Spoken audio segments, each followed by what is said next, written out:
We can start with the second session, and this will be led by Jessica Capra and Zoe Rivas-Zanello from The Artists and the Others, which is a nonprofit foundation initiated in 2013 that supports artists and cultural professionals in building their careers in the cultural field with the awareness of the benefits of shared knowledge. Their goal is to overcome the difficulties that artists and cultural professionals encounter, especially in the first years after their studies, which is a critical period when they need to establish connections and develop the knowledge and necessary skills to boost their future careers.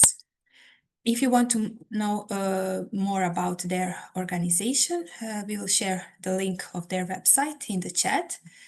And I leave you to Zoe and Jessica. And if you wish to further present yourself, the floor is yours. Thank you, Yasmina, and good morning. And thank you for inviting us to be here. It's really nice, and we're very happy that we could share our knowledge of like 10 years, more or less 10 years. Yeah, it's 10 years that we are working with different artists in different countries. So this workshop, How to Start Your Career as an Artist, is a sort of like gathering from all the different knowledge and dialogues that we had in the past years. It's me and my colleague Zoe, so she will start sharing the screen and then we dive into the presentations. It's a mix of interactive sessions and online, like we have an online platform. So if you have your phone next to you, it's fine. If you don't, we will, for the one that they don't, we will use the chat. And it's also important for us that you will have like a big paper next to you. So if you don't have like a pen and paper, you can go and grab it if it's okay. But you can also take, of course, a screenshot, etc. So I will leave the floor to my colleague Zoe, then she will start taking you inside our world. Okay, thank you, Jessica, and thank you, Yasmina, for your lovely introduction. Yes, welcome everyone, and we're happy to be here, happy to guide you through these practical tips, because as Jessica mentioned, we would like you to engage as much as possible with the topics and ask yourselves questions, because that's one of the main points with us. So now go in. So now we started. Sorry about that. Yeah. I hope that didn't take too long on the other side for me. It seemed like forever. Okay, so introducing ourselves, Artists and Others. We're a very small foundation in people power, but we collaborate with loads of others internationally and locally. We are based in Maastricht, which is south of the Netherlands, but we also work a lot in Munich and with partners across Europe. This is our team. So yeah, I'm Zoe. I work in the communications mainly, editing of texts, etc. Then we have, well, of course, Jessica, who you had the pleasure to meet, who is curator and head of projects. Jessica actually founded the foundation. She initiated the project. And then Rania, our colleague, who is based in Maastricht, and she leads all the projects which are based there, and in the Euro region, which is the area we work in the most. So that's the area of the south of the Netherlands, Germany, and Belgium, just to have an idea of how we work. What do we do? So we target educational gaps and unfair dynamics in artwork, mainly helping artists who are entering a professional career, taking their first steps, or re-entering after a break, which could come from motherhood, from work gaps, from illness, from any sort of thing. So that could be even just entering from another field as well. And we, in over 10 years, have developed a solid framework of knowledge, which enables us to target the points which many artists themselves have said are the points they find difficult. So this is on knowledge, skills, and connections, which often aren't given by art academies. So we initiate projects which present a solution of the artist's needs, provide workshops and coaching sessions on these topics and anything essential in an artist's career. We enable artists and professionals in the cultural field to connect across borders, and we advocate and promote fair and sustainable art practices, so anything which goes for fairly paying the artists and cultural professionals. So how do you develop a sustainable career as an artist? So this is the main question, of course, of this workshop. Now a bit about you. We would love to hear a bit more about you as artists. So who are you as an artist? So whether you're a visual artist, you work in sculpture, painting, installation, performance, feel free to write in the chat. So we can have a look.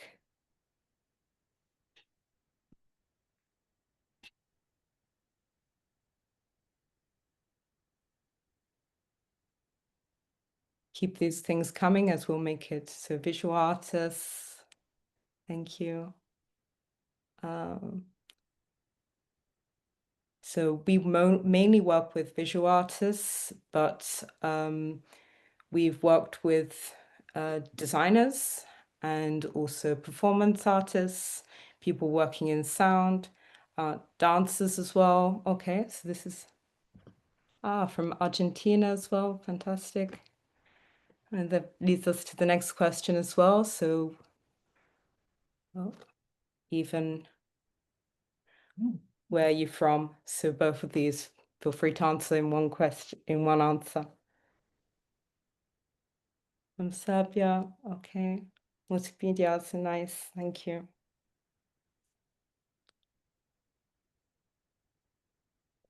So we have a big variety here. So by following this workshop seminar, because we're very practical in our approach, feel free to think about you as an artist, specifically from where you're based, what characterizes you and your practice, what tools you use, and what so make it unique to yourself. Think about yourself when you're following. What is your biggest challenge as an artist? So this is the main question. We have, feel free to copy this link or scan the code in the top corner. What is your biggest challenge as an artist now? So if you find it difficult to do this, feel free to write it in the chat. That's also fine. From our years of experience, we've seen that there are many things which actually are in common with artists who are starting a career, or artists even who are established. And a lot of people find different things like writing applications, even finding visibility, exhibition spacing, even knowing how to approach people can be difficult as well. So we've seen a lot of things which are in common between various artists across the areas we've worked in. And it's always interesting to see what characterizes you, what is your obstacles, being professionally recognized. Yes, that's also, you're in the right place. Creating networks.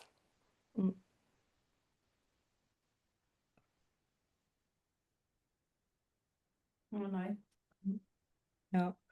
Dialogue with people, creating connections, time management as well, finding time to writing,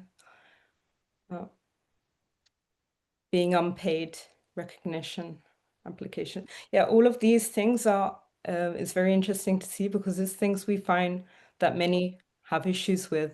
And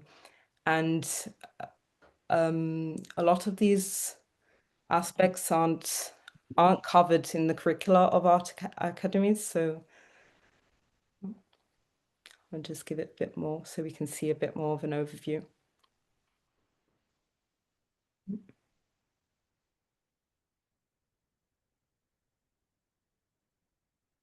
Visibility I see in the chat as well. And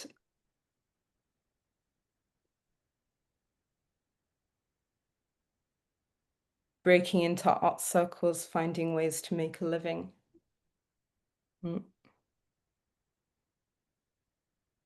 Marketing, work-life balance, experimentation. Thank you to everyone who's taking part. Okay.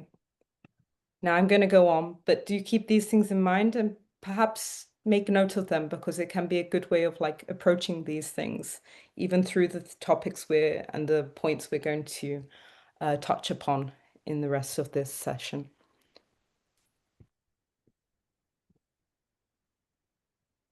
Okay, so you're not alone in this.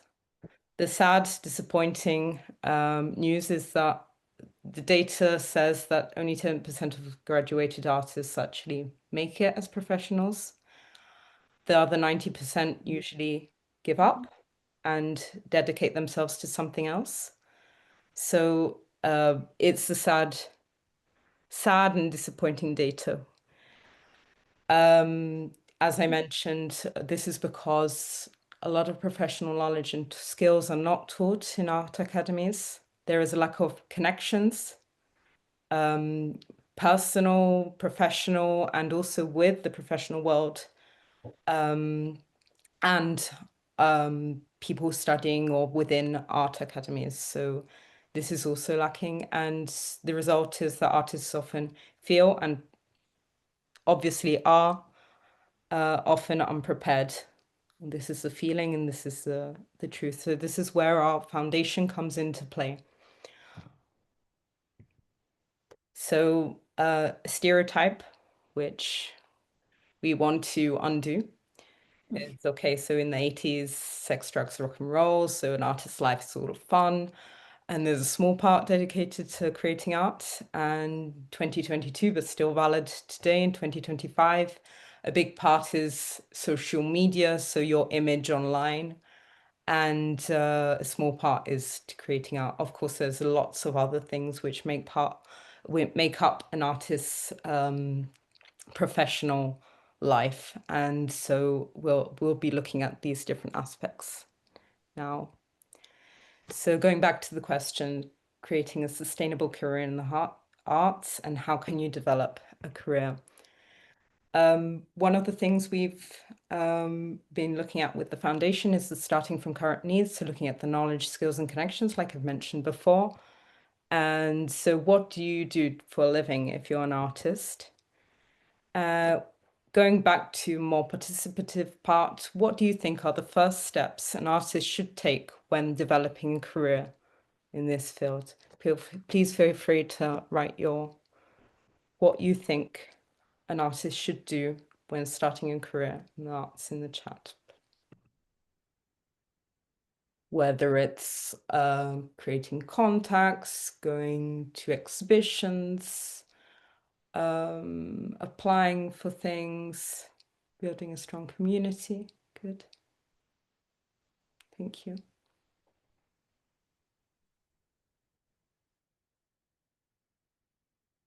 Networking, meeting other creatives, learning how to write applications and learning how to find them. People who recognize and see your potential. So I imagine this is like networking. Tell me if I'm mistaken. Building true identity and finding people who are able to support them with grants, spaces, and networks, getting funds. So here we have a few things coming up. Open social networks, yes, so create an image online, knowing where to, oh, sorry, the chat always goes down. Perfect, so business management, knowing how to position yourselves, network, identity. I'm just reading some like keywords here. Being modest but brave and curious, that's a lovely one. Develop a community, doing art, so creating, dedicating time to your practice, being empowered and creating a challenge, art, finding someone's own path. Thank you to everyone who's taking part here. Open-minded. Yes, that's true. A lot of artists have a tendency to be self-critical, but also maybe even closed to some things which are new, but that's a common thing for everyone. Being more confident, yeah. Marketing, feeling safe. Becoming aware, listening too much. Do not listen too much. Sorry, I misread that. To what others say. Yeah, so a lot of things here are also to do with how someone feels, which is interesting. And how can we make this practical? How can you actually overcome these emotional, maybe, obstacles in a way which empowers you and gives you strength? Okay. So these are the 3 macro areas that we've looked at as an institution, what we've sort of simplifying, of course, the art world, exhibitions, networking, and artist residencies. So these are the ones we're now going to look at more in detail, and how you can find different opportunities in these 3 fields. I'm going to now pass the word to Jessica, who will go into these macro topics in detail. Thank you, everyone.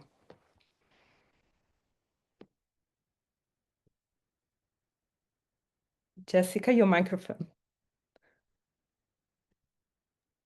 Thank you, Zoe. Yeah, and thank you for sharing your own experience, because it's really meaningful for us. So, and it's also for you to learn that, you know, you are not alone. You know, it's something that is a shared experience. So we are now looking at the network and how we are going to build up a network that some of you like came up as a main challenge. So in the chat, we are going to write down for you how can you create a supportive network? You know, what are the first steps you should act or like put into practice to create a supportive network for your practice? Could you write quickly in the chat?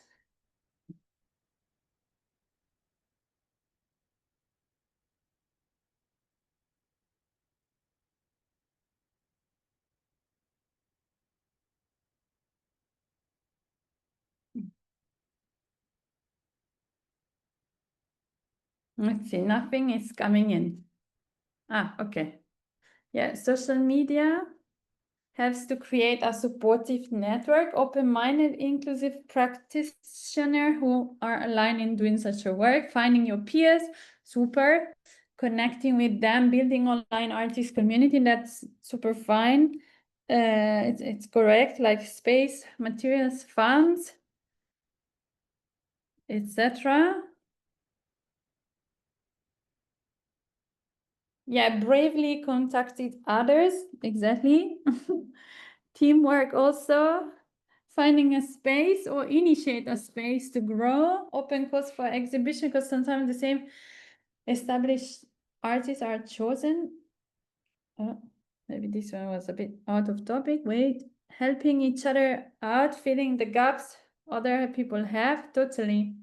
Attending and participating in local exhibition and project, connect with people, join projects, join existing artist community, totally. Co-creation, looking for audience, which is hard, even if you have many followers and much of attention. Yeah, totally. So if we move forward, like what we see, I agree. Yeah, we agree. You know, one of the things you shared, maybe not so explicitly, it's about like living the cultural life. You know, if you are in a city, make sure to join, maybe also with a friend, because it's always easier when you are together, to go to openings, as you said, join like connecting with people you admire and create your own supportive network. You know, who is in your supportive network? Also create a newsletter and subscribe to newsletters. So also when you have exhibitions, make sure that you have a A4 or a QR code, for instance, where people who came to your exhibition and are interested in your work, even if you're going to graduate already at your graduation show, you can start collecting the interest of people in your work. So through a newsletter or a simple mailing list, you can start building up your own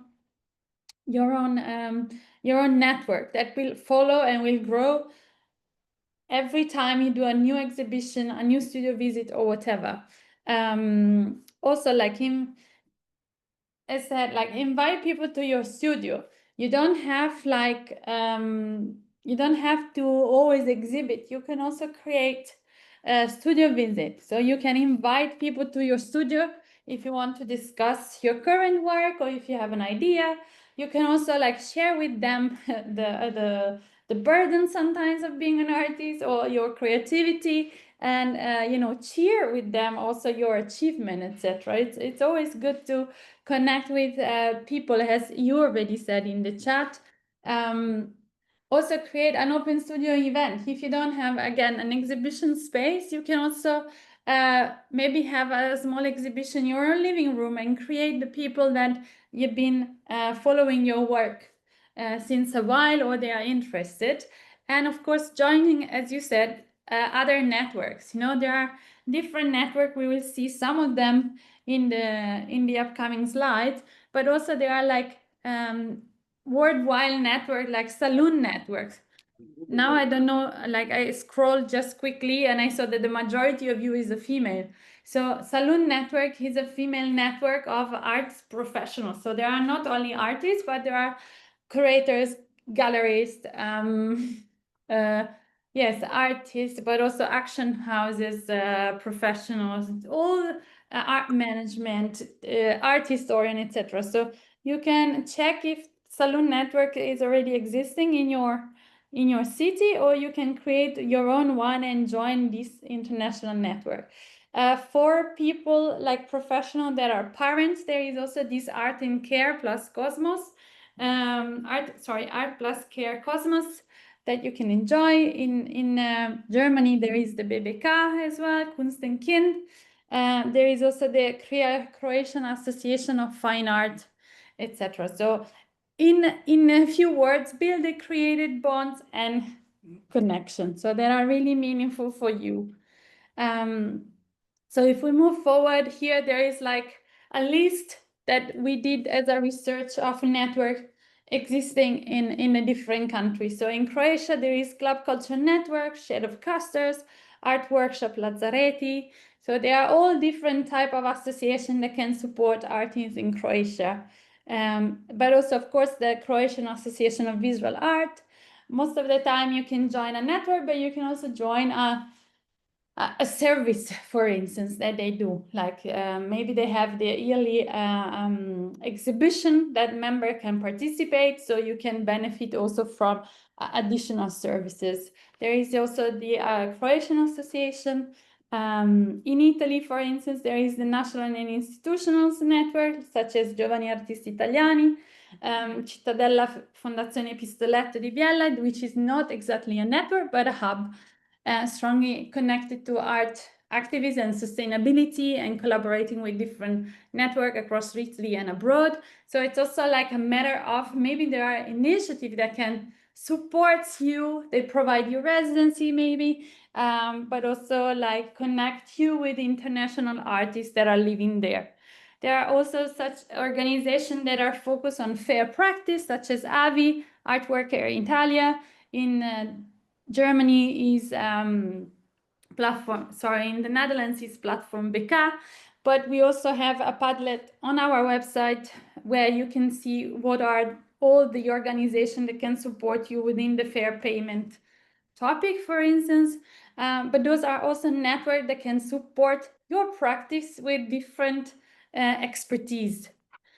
So also like artists in residenza or like acta per freelance, you know, there are like different initiatives that, as I said, can support your artistic practice in different ways, not only providing a network, but also as an expertise. Yeah, so those are other ones, you know, Lo Stato dei Luoghi, it's also a national network of cultural and community spaces, often artist run or hybrid, working with social innovation and art practices. So you can also connect with them if you have a specific interest or focus. Those are the one in Finland, for instance. I can share, I mean, we could share this with Yasmina if you are interested, but simply like by running a simple research, you will find them out, you know, each of them has a specific focus in Finland, for instance, visual artists, Finnish printmakers, sculpture, etc. And some others, they are like artist front center. So it's also, if you're looking for a space where to exhibit, you can also check for them. And it's the same with the Taidehali, probably not the way I pronounce them, but as a way to, you know, find local galleries and studios. And it's the same with mobility network and residency, Helsinki International Artist Program, Artes, Creative Center, etc. So even like if you have local residency next to you, those can provide you a meaningful networks because they will always host artists that perhaps are not yet within your own circle. So you can actually go there and benefit and meet them and extend also your network with new artists that are just, you know, around the corner in a residency, but you don't know them yet. So it's really like making the most out of this residencies and associations. So these are the one in Spain. They are literally like a little bit the same, you know, for visual artists, for actors, for professional illustrators. You know, different countries might vary differently, but you can connect with them even if you are going there for a visit or to, yeah, also a residency, etc. Same, you know, music right organizations, each country has their own. So it's like a little research that you could do. Same in Slovakia, you know, those are all the different type of association of artists that exist. Even if we move forward, they are just an example. So during the workshop, you know, you will see this map. We can also send it to Yasmina and send it back to you. So then we can, you can have it. And we would like to ask you like a quick thing, like a little quick exercise. If we move, I think, to the other slide, Zoe, you will have like, if you look at your network, you know, who is part of your network? So we would like to invite you to, within a minute, to write down all the names that comes to your mind of people that are currently part of your network. You know, could you do this? You can either like do it within a piece of paper, or I just put it in the chat and then you can download it. I give you like 1 minute. So I write it down now, so then you will have it.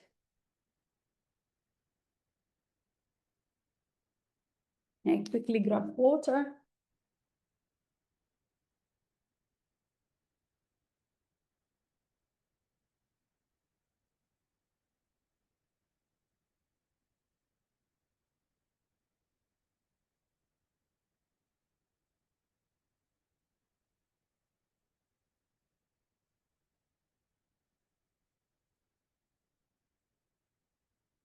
Yeah, exactly. Yeah, in the chat there are even like more, you know. There are really like quite interesting and meaningful network out there. It's a matter of finding your own.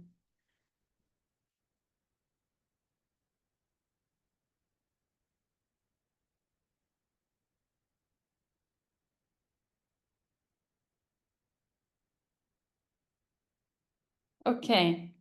If you have it, we can move a little bit further. So then we will build up this type of map that you will have after the workshop. So if we now look at the next slide, we will focus on exhibition. Exhibition was the other micro area. In the chat, I know it's a bit like, from drawing to the chat, but it's okay. How can you get more opportunities to exhibit your work? Can you write down in the chat? Well, I think you have, I don't remember if we have the chat or the, yeah, you can scan in the code or copy the link. So then we will have again, like this beautiful interactive panel that will pop up. Sorry, where can I get this link? You can either copy paste paulev.com. I will write ev.com. Okay, now I see it. Sorry. Okay, or you copy paste. Yeah.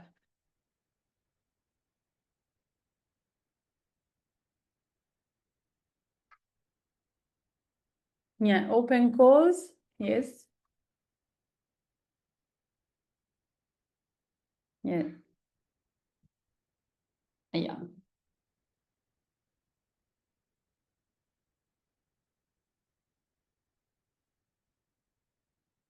Links through group chat. Yeah. Community networks.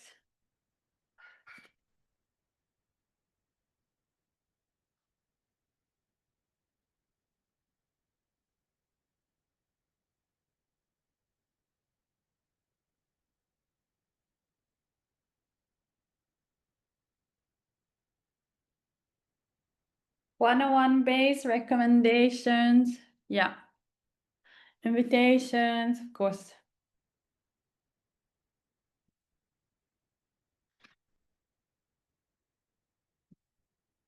Yeah, self-managed art spaces. Yes, totally.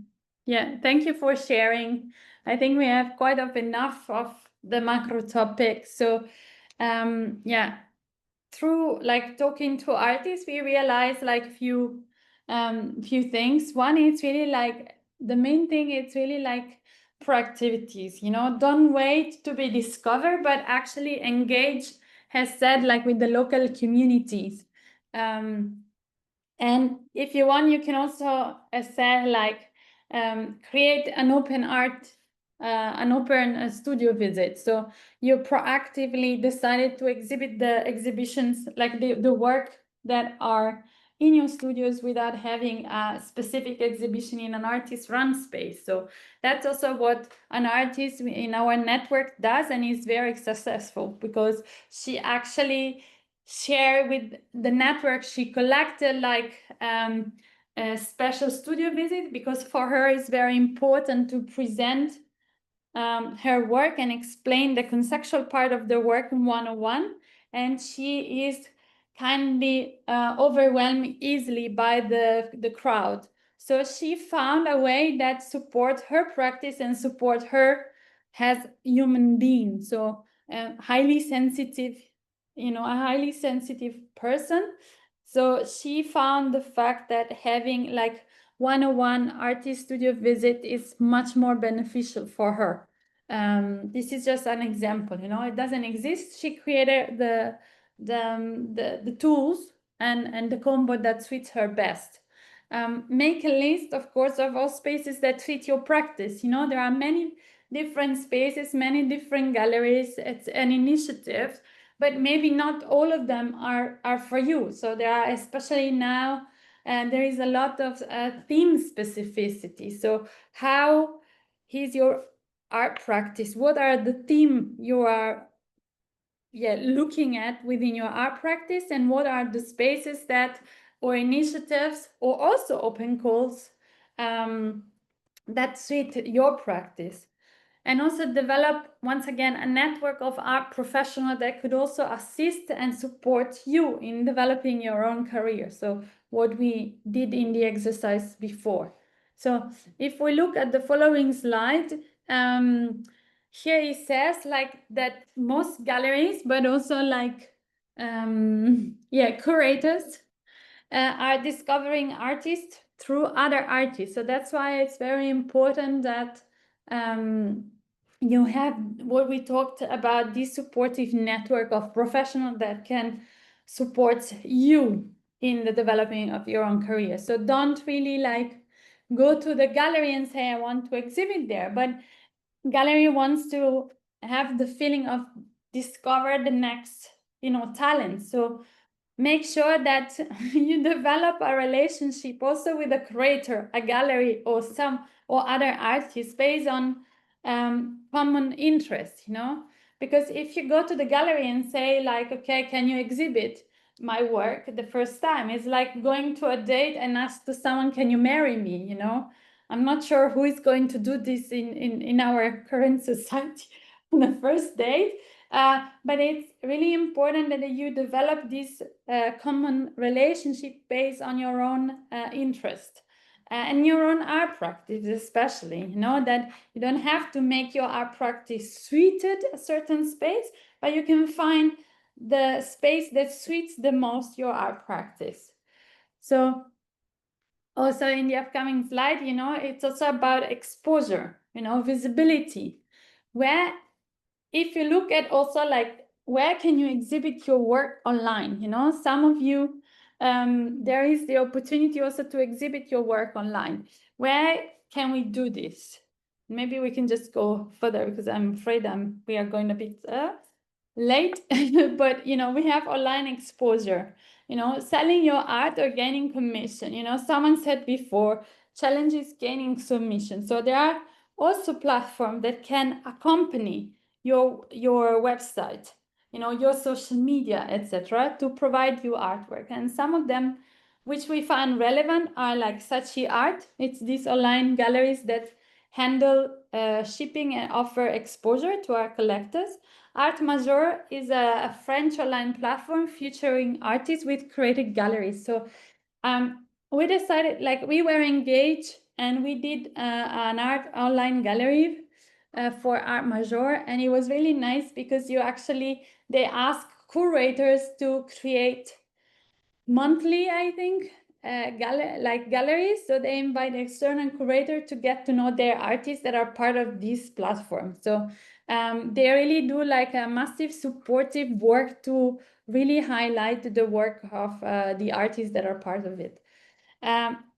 Single art, focus on professional artists. You have to apply, so you have to also check if it fits, if you want to invest time in it, because once you do it, you have to do it properly, or not. So here there are examples. I think, if I want to share an advice, I would say, focus on one if you want to also exhibit your work online. Not all the work will fit, but for instance, in Art Major, there was also the photographic work of one artist. So it's also a matter of dancer who decided also to, sell their own photograph of the performances. So it's about amplify the spectrum of their activities and visual artistic practice. And of course, there is Instagram. Then, of course, you need to kind of create your own profile if you want to actually do it. Sometimes we saw in the past that artists are sharing with us Instagram account or like Instagram profile that shows that they are on holidays, or they share like a dish of pasta or whatever, which I thought, okay, why are you sharing this? If you want to really use the social media as a way of enhancing your visibility, then perhaps it's a good idea to have two different accounts, one of your work and one of your private practice. At the same time, if you have a practice that is highly influenced by the culture that you are living in, then it's totally fine. You can share, what is really meaningful to you. And that has really like, an interest also, like from the behind the scene, etc. So I just, wait, okay. So that could be an option. And of course, now it's your time. If you want to do it, like I'll give you again 1 minute to see like what are the initiative, artist run space or online platform that you have already in your network and you would like to use it. So I give you like until 12:09, you know, write down really like now to see what who is already existing like in your network. And it's really nice because at the end you have a map of, I mean, now we do it very quickly, but you can also do it in your own time, and those are just like the beginning of it. No.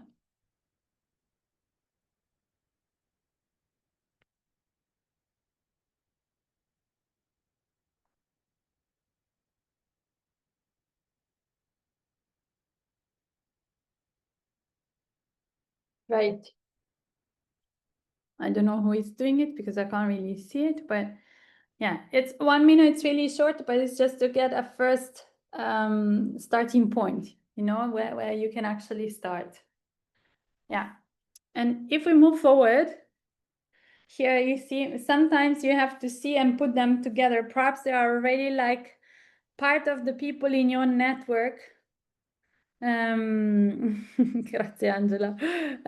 You know, the one in your network and the exhibition space that can overlap.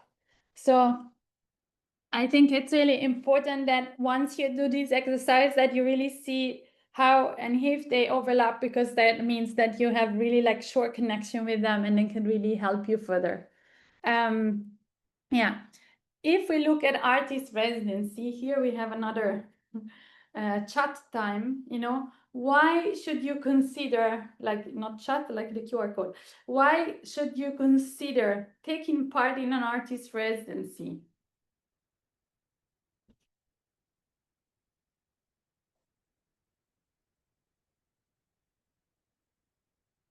You can do the QR code.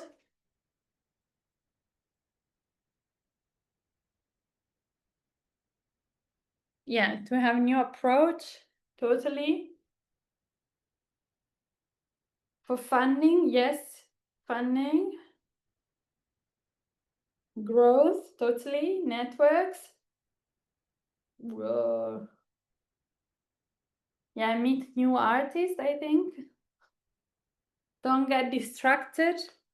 Yeah, time to concentrate. Yeah, work deeper. Yeah, totally.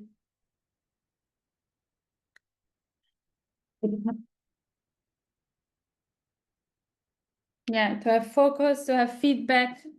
Exactly. Find your environment, having your experience, experiment. Totally. Yeah, that's great. Like all the input are great.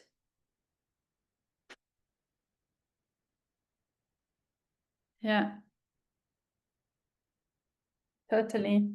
Yeah, if we move forward, like it can be summarized maybe in the following, like it's very important to have a cultural exchange, because what do you do, like the art practice you do here maybe has a completely different meaning in a new countries and a new culture. And then is the enrichment also that it gets you through by meeting, you know, practitioners from different field background and countries. Artist exchange, again, time to focus on your work, as you said. Field of research, especially if you want to focus on particular aspect of your artistic research in a new setting, which means also maybe like new experiment with new technique, learn new technique, use maybe specific tools you don't have in your own artist studios or in your environment, but also maybe really like experience like a network of artists and culture that you don't find so easily in your setting. And there are things to think of, like the hidden cost of a residency, especially if you need to you know, look for to move with your family, if you need to rent or sub-rent your own artist studio, your whole house, and your expectations. So have clear expectations beforehand, and also trying to talk to artists who did already artist in residency you are interested in. Yeah. And of course, like what type of artist program exists in and beyond Europe. So this is really like a workshop of 2 hours that we do specifically on artist residency, and we extract some tips for youth for specifically on artist residency. So there are many different artist residency type. There is the classical models connected. There are the models connected to art institution and festival. There are artist-led thematic residency, especially now, production or research-based, interdisciplinary and cross-sectional residency, virtual residencies. What we learn is that it's very important for you to read between the line. As said, don't make your art practice fit a specific open call, but find the open call that fit your art practice. So in the next slide, we really see a question like, how can we find artist residency program and which fit your artistic practice? How can we find it? Do you have any idea of how we can find, where can you find artist residency program?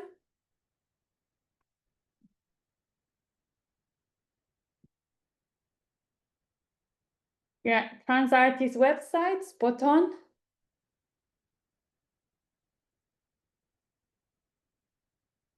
Networks, totally. Communities, res artists, exactly. Yeah. Newsletter, on the move, totally. Very good.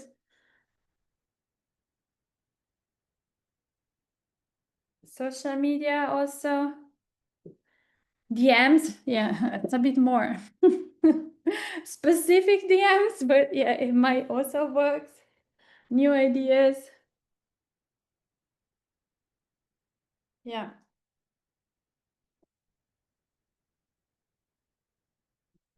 Something, one sec. Yeah, websites, cities, exchanges. Yeah, totally. Yeah, we can move forward, Zoe, because I think a lot of things has been said. Totally. So Transartist, Res Artist, Triangle Network. There is also a tender where you can pay a little fee and you get like tailored open call related to your art practice. More experienced artists in your networks, peer recommendations, magazine and editorial too, has said like Upper Allergic, newsletter, Instagram, and on the move. Like on the move is also very meaningful for the funding, especially. Yeah.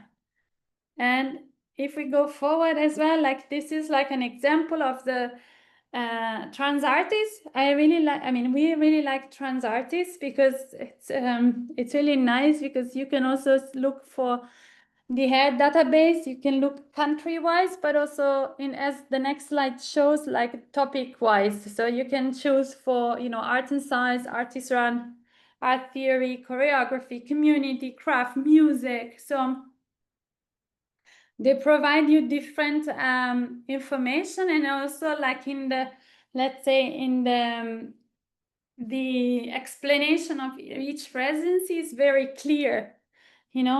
What do you get, what artists have to pay, and what artists will be paid, and what do they expect and for whom. So I think most of the time when we do little research, some information are a bit hidden, and I think on the trans artists are kind of clear, those information.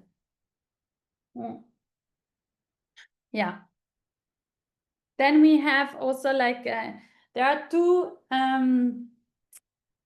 initiatives that I think are really good to hear. Like one is touring artists, and the other one is Dutch culture. So touring artists is based in Germany, and they offer information and advice for artists and cultural professionals in an international context to and from Germany. But we put it here because also on their website, they have a lot of like valuable and meaningful resources for all artists, especially for the one that needs to apply for visa, but also like you can look also at mobility funding. Of course, you will also meet on the move on these things, but they really provide you a lot of extra service if you are interested in working in different countries in Europe. And it's the same in the next slide on Dutch culture, you know, next to their website of trans artists, they also support you like in funding, country info, residency events, video podcasts, and news. So don't limit your research in this thing. Yeah. And let's see. We also like for the one of you that have kids, they are re-entering, etc. At the Artists and the Others, we created like this parenting in the art. It's a Padlet with all the different resources as the next slide shows. You have, it's free and open to all. You have books, you have magazine, but you also have social groups that provide you different type of network, podcast, supportive network, supportive funding, residencies specifically for people like for artists with parents, like there are parents, events that happen and tools that are available for you. So that's how it comes when it's about artist parenting. So also when you have a residency, it's very important that you have a good communication and you really boost your network there. So once again, it's really important to have a proactive attitude as we shared. And in the next slide, we said like, you know, if you want to make the most out of your artist in residency, you can embrace a proactive attitude and make sure that you get in contact with local artists and maybe other artists that are in residency, but also institutions, curators that perhaps are connected with the artists in residency you are in, having a communication plan so that the personal profile is raised. So also when you have an open studios or you have a final exhibition, you know, make sure that the institutions can send out a press release, inform like on social media, open studios, and of course exhibition as already said. So to maximize the effect of the artist in residency.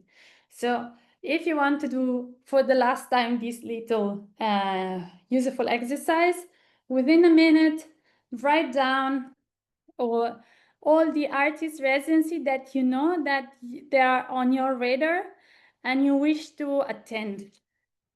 So are there also artists run, or like can you declare yourself in residency, for instance, in a second?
Frau Mars, yes. So if we move to the last part of our 1 hour and a bit workshop, like the idea is that in Oslo, basically the exhibition, the network, and artist residency are all combined, and those values and macro area are there to support you develop your art practice. So if you focus on those, you will be able to kind of develop step by step your artistic practice. And if we move to the next slide, now it's time to kind of focus on your artistic journey. Like most of the time, we have a lot of project and idea into mind. What we would advise is to really like put it on paper. And how? By doing this little exercise. So if you have a piece of paper, and we move to the next slide, it would be really nice if you break down your achievement of the next year into different like small goals that you can have per month. So what do you want to achieve like in 1 month? What do you want to achieve in 3 months, in 6 years, and a year? I know it seems like, oh my, it takes a lot of time. Actually, instead of procrastinating, you can dedicate a certain amount of time a week to your practice. Even just 15 minutes every day, it's enough. So if you would put it on a paper like this kind of calendar, 1 month, 3 months, 6 months, 1 year. And in the next slide, you divide it as following. So you will have like, okay, what do I want to achieve in the first month? How do I want to achieve it, And break down and like, what steps do I need to take? Who do I need to contact to achieve it? And in case you are facing a challenges, really name it. How can I overcome them? Who or which institution can help me?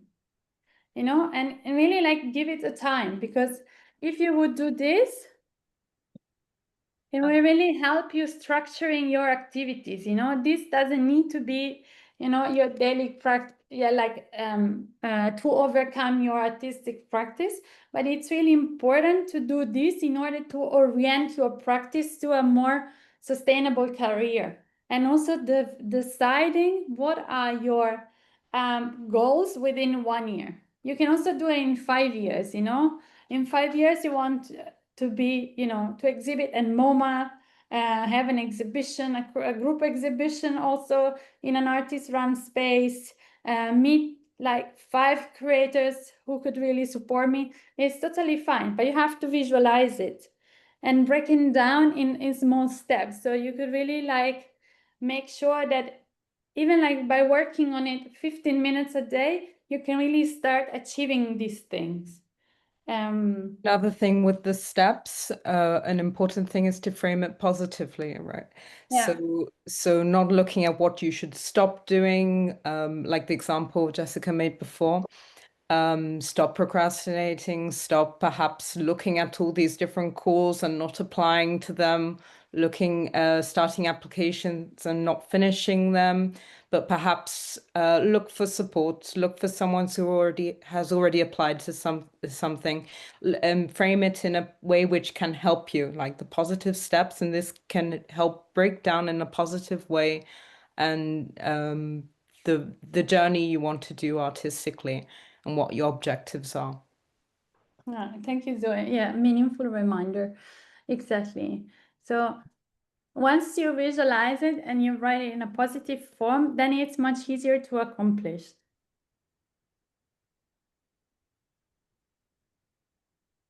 Yeah, and I think if we go forward, yeah, you can also have a sort of like red line, and then you can create your path on like on your artistic journey and how you wish to develop within a year. But as said, you can also enhance it in 1.5 years, 2 years, 3 years.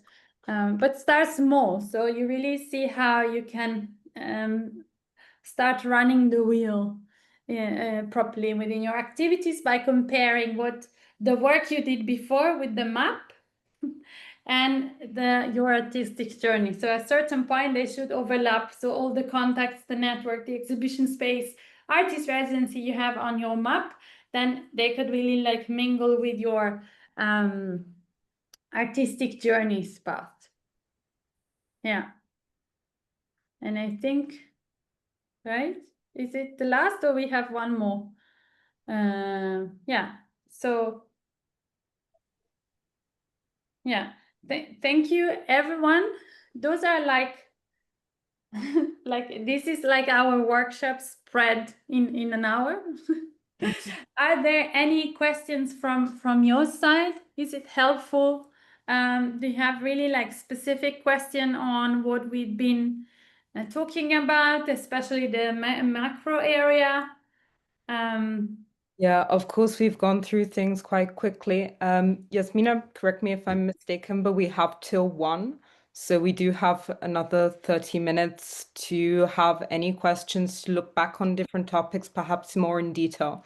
So feel free to get the questions flowing if you have any, or if you would like us to go back to a certain topic, because we've done everything quite quickly, so it can be quite overwhelming. But there is time to go back on whatever interests you the most.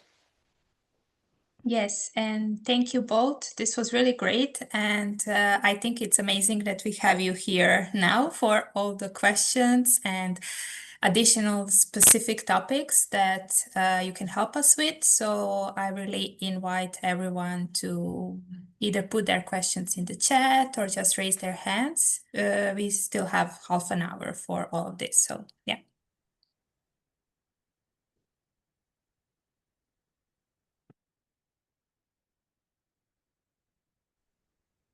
Maybe people are hungry.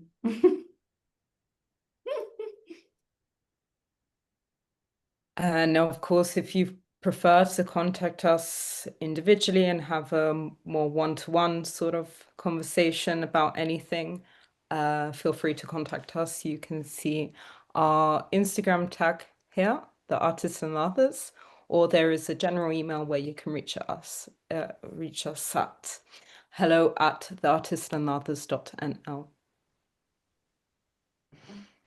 And from your experience, because you have been working for so long with this, what is something that the artists usually struggle the most with? I know there's many different things, but if you can maybe just point something that you find particularly challenging and maybe something that needs more individual attention and in their practice or how they're presenting their practice.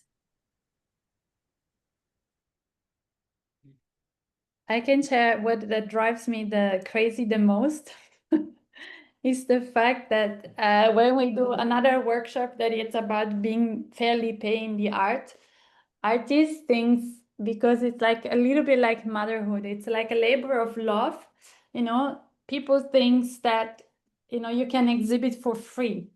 And I always make this kind of metaphor that say, like, if my sink in the kitchen is broken and I call the plumber and the plumber I say to him, like, oh, I offer you a platform, because in my kitchen there are always a lot of like people eating here.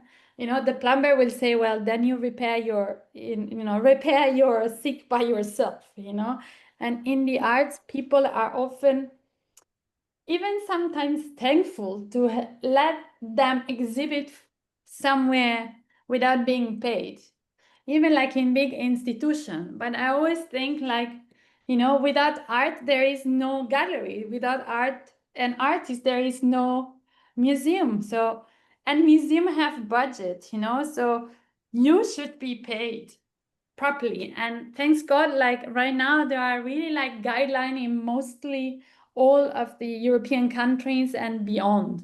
So each country has their own guidelines that artists can refer to be able to be paid for their own work, and there is a difference between, an already existing work, a new work, and an adaptation of a new work. So you have those tools to show that the artist is a professional, but it's also your attitude that shows that you acknowledge that it's your profession. It's not that you do 300,000 work and then you do art in your hobby time, because that's hobby, and not because it's very important that if you don't pay yourself, let the other pay yourself as an artist, then you are also like going to ruin and damage the others that are fighting to have a career as an artist by being paid as an artist. So I think this is one of the striking challenges that exist in the art world, because there are subsidies, you know, the museum have subsidies. You can also do crowdfunding and all different type of subsidies or applications. But it's very important that you become aware, as Emilia Telese says, that the artist is a profession.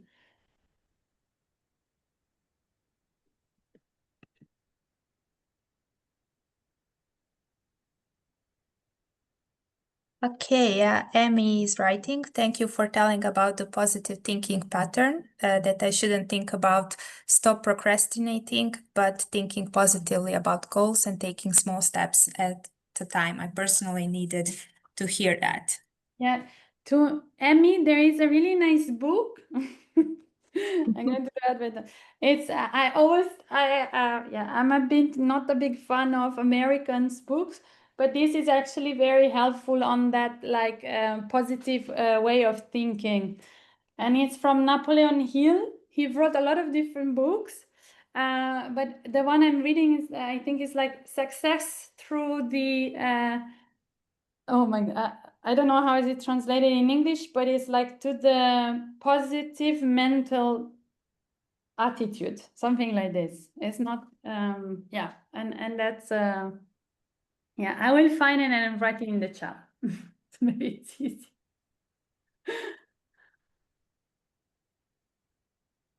Yeah, thank you for the last comment about artist is a profession.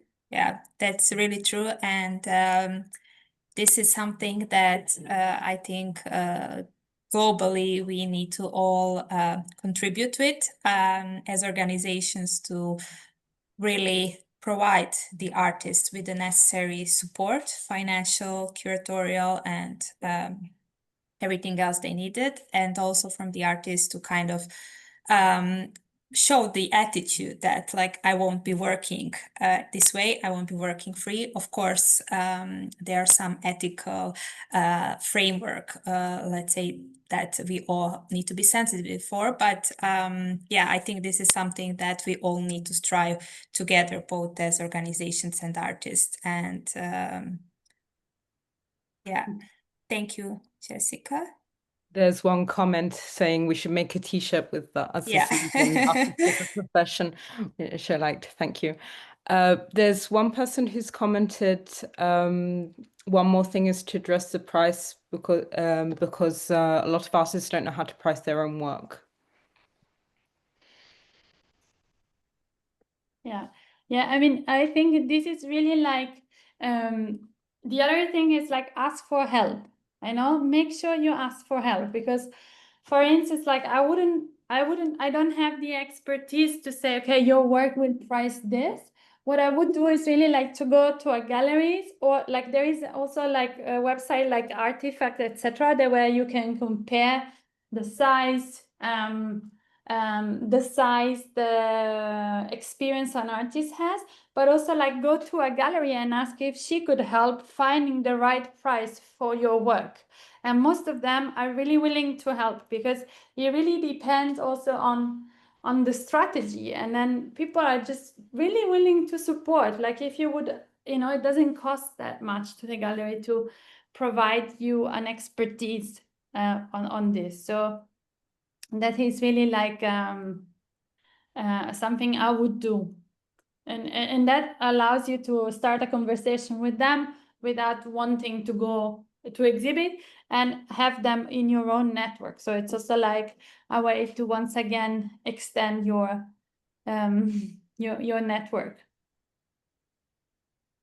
I hope I give it as an answer.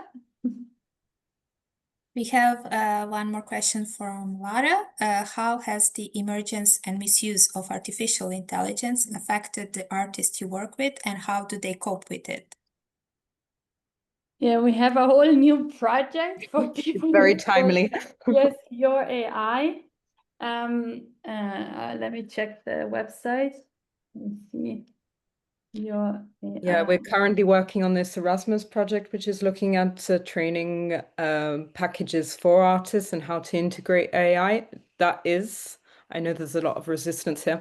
not having AI as the creator, but having AI as a helper to perhaps edit texts, help you with applications and stuff. So how AI can be integrated to help an artist rather than substitute them. So I think this is one of the main things. We have to sort of change perspective a little bit with AI. So not think as AI as the creator, because yes, there is a lot of misuse and misframing, I think, on this topic. So Jessica, have you got any examples of, well, we've used it for... Yeah, I don't know specific, like in total honesty, I don't have any specific example on it because it's a module we are going to work from September on. So it's just like, if Lara, you can wait like a month, maybe we have a concrete, really like example. Yeah. On this, I know, for instance, in the Netherlands, there is an organization that is called, just give me a second, I have to think the name of it. What is it called? Pictorite. Right, yeah. Yeah, Pictorite. Luckily, I don't have brain fog today. Pictorite, where they really look at how the rights of artists are promoted on your AI. I also had a friend who was actually creating artwork through AI, but it was built in. So he was really like creating this program with specific details on AI and created his own work. So it was not something open sources that he put it inside. I also know, for instance, that if you share work on Instagram, in that case, you will need to make sure that you don't allow Instagram to have access to your own image, but that there is really like a tutorial that you can easily follow on YouTube, or like you can find them online, because then it's like this privacy, you know, that Yeah, there's an option you can click on to not allow them to use your images and your work as a model for AI. Yeah, so this is very important from, you know, becoming aware of the different options that you have to protect your intellectual property. So I think that, yeah, that's something you could do in the small, but yeah. If you're interested in it, please follow your AI project, because there will be really like also an online, sort of like online training on these topics. So that would be maybe interesting for you also, but, to try it out, and it will be for free as a test. Yeah. And what about the cases when AI helps the artist to write their art statement, or so not like getting ideas about the new works, but helping them to frame their practice? Do you have any experience with this, or so how to show their identity? And It's totally. We also have a workshop about how to write your artist statement, and it's so funny because once we got a feedback like, but there is ChatGPT, why do I need to write it? And I thought, well, especially with artist statement, and it's always changing. I think you can really spot things that are written with ChatGPT. You know, I was in a jury, and then you can really see that there are things written in a kind of jargon, you know. But there are also like, if you write your own artist statement, of course, and it's like, I don't know, 450 words, and then you write an application where they say, okay, put this into 150, then it's totally fine to ask the support of the AI, because then it's yours, you know, it's your intellectual property that the machine uses to maybe shorten it or rewrite it, but you always have to, you know, take control on it. And it's the same with subsidies application, you know, I'm not a native German speaker, and I do write application in German. Of course, someone else proofread them, because also like in Italian, I can sometimes spot mistakes, so better, or like as Zoe says, you know, sometimes ChatGPT is not very English-based grammar.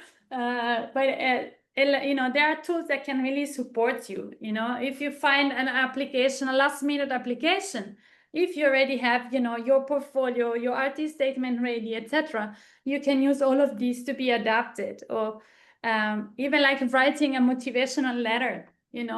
Yes, do it, but make sure that it's very clear why you want to join this residency and not another. Because if you write ChatGPT, write me whatever, then you don't have control on the material that is put in it. You really need to learn how to feed the machine with your content. Learn how to feed it, but also make sure you keep creative control and you're using it as a editing tool rather than a substitute.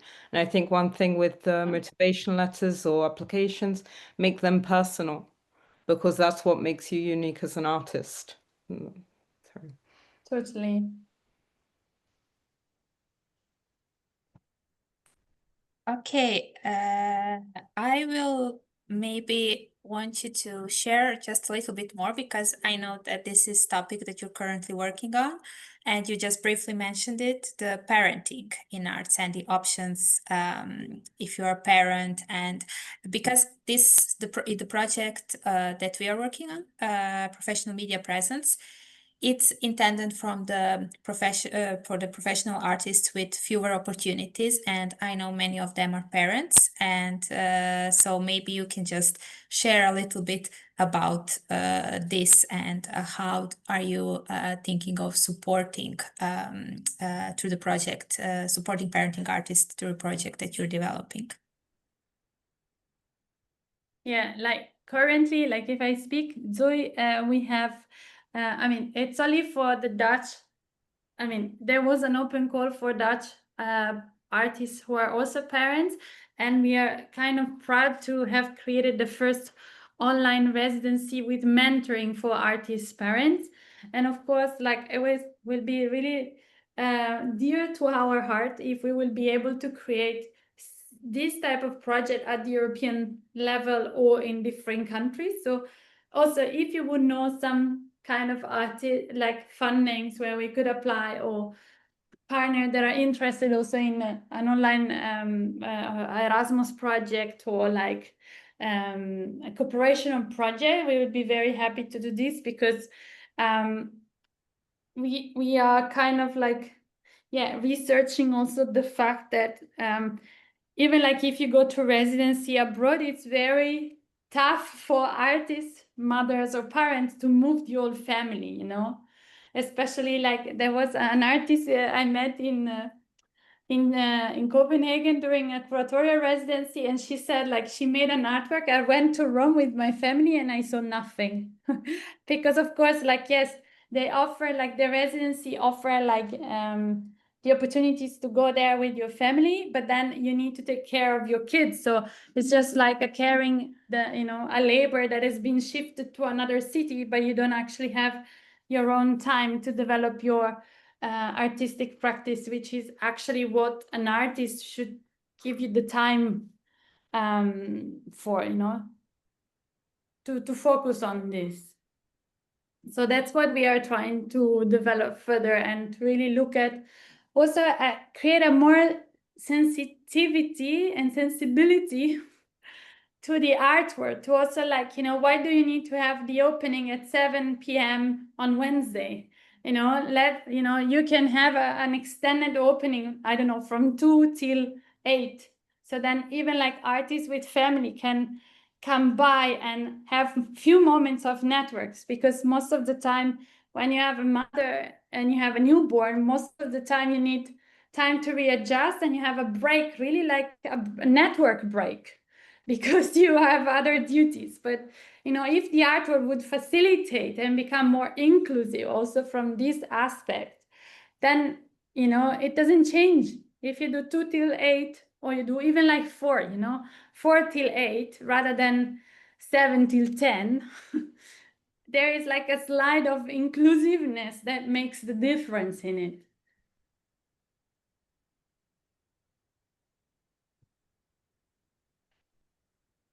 Yes, thank you so much.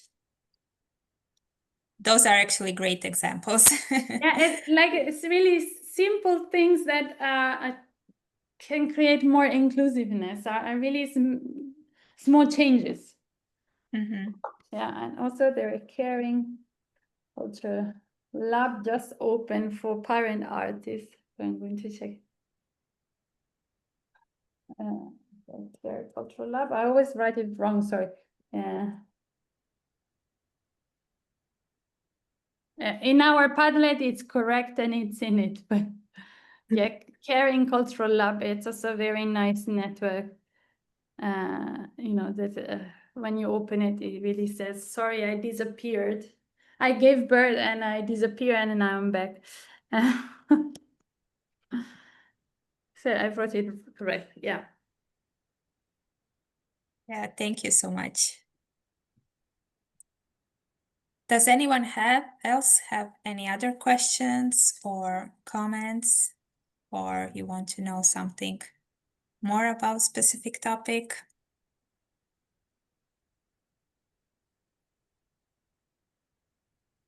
Okay, how about disabled artist? Manuela is asking.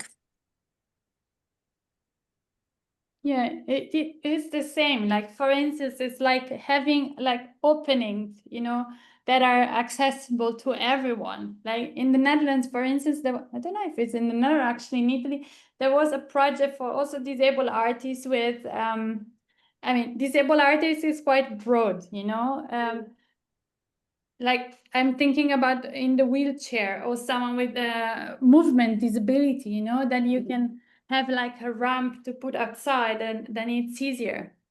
Of course, it's not always possible, but in that case, sometimes we do stream online also to enhance the access of an exhibition of a topic that we have. Yeah, it's also the same, you know, like you are, you know, the Down syndrome doesn't affect the fact that you are an artist or not. You know, think about Kusama also, she has disease, but it's also a renowned artist. And I think you don't let the other let you down for something that doesn't affect your artistic practice, you know. It is totally, I don't know, maybe you have a concrete example, because it's really like, there is also like in England, there is a company I did a workshop with, it is like Kendoko company, where they have disabled and non-disabled dancers, you know. And I think nowadays it's really about the fact of being able to, yeah, I think inclusivity is a key. And I don't think that illness affects the fact that you are an artist or not.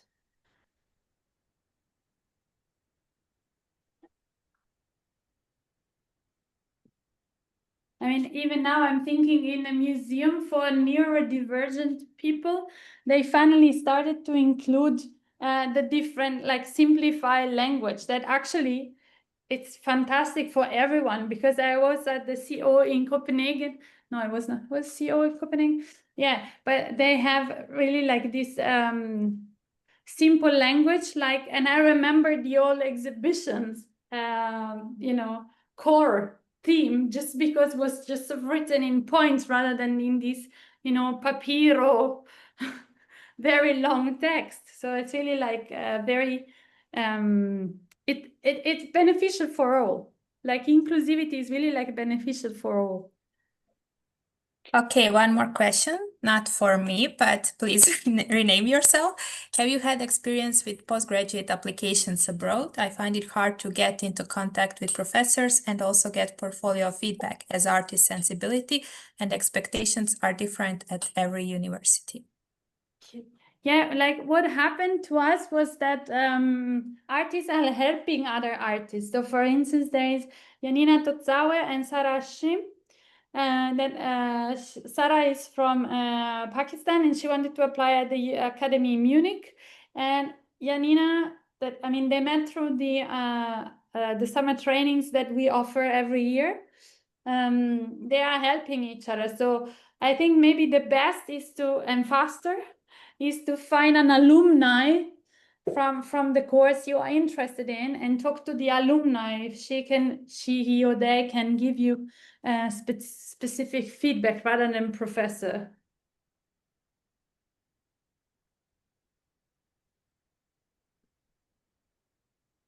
Yeah, I see. Manuela, can I answer to Manuela quickly? Yeah, but there are, for instance, in that case, okay, Angela. Aspetta. For instance, in that case, to Manuela, res artist, you can also have a filter that specifically says if it's accessible to disabled artists. So in that case, you really have already like a targeted selection of application that you can access. Also, I'd like to add there, Manuela, for those who perhaps applying to residencies or different things takes time, you can contact them to find this information out before. They often have contact details and do if it isn't specified, because time takes time. Taking time for applications does take time away from your practice, or perhaps applications which are more time worthy because they're more specific for you and more accessible to you as an artist.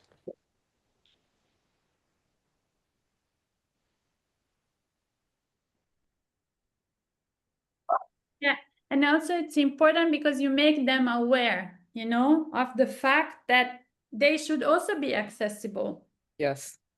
You know, it's also like with parent artists and the fact that they don't want to pay to you. If you create awareness, you are making one little step for a better art world, okay? To really like trying to spread awareness of how it should look or should be inclusive, you know, because they receive public funding, and public funding are for all. And it's the same thing with parent artists, you know, and the fact that you need to be paid, and the fact that it needs to be accessible. Also like exhibitions, you know. Yeah. Yeah, and for Angela, I wrote it down, you know, check the Kandoku company, because they were part of different, especially because you said you are a performance dance artist. They really work on it, and they can support you maybe through their own network, because they did different European projects. And also another person you can follow on Instagram is yeah, unfortunately, these standards for accessibility are not universal. I think that's a comment we have to say here. As for anyone who is marginalized, unfortunately, it's not the case, but make your case seen. Contact them, tell them that you have certain necessities on time or various access requirements, and see if your needs can be met. Request it. yeah. Okay. Yeah, and if there are other questions, I think, you know, follow us on the Artists and the Others on Instagram. You can send us a DM or send us an email. Thank you so much, Jessica and Zoe. This was really great. And I'm really glad we touched upon the topic of inclusivity, which is something that which we have been dealing throughout this project. We already shared your Instagram account and website. And yeah, so for everyone, you can follow the Artist and the Others and also directly contact them. Thank you once again.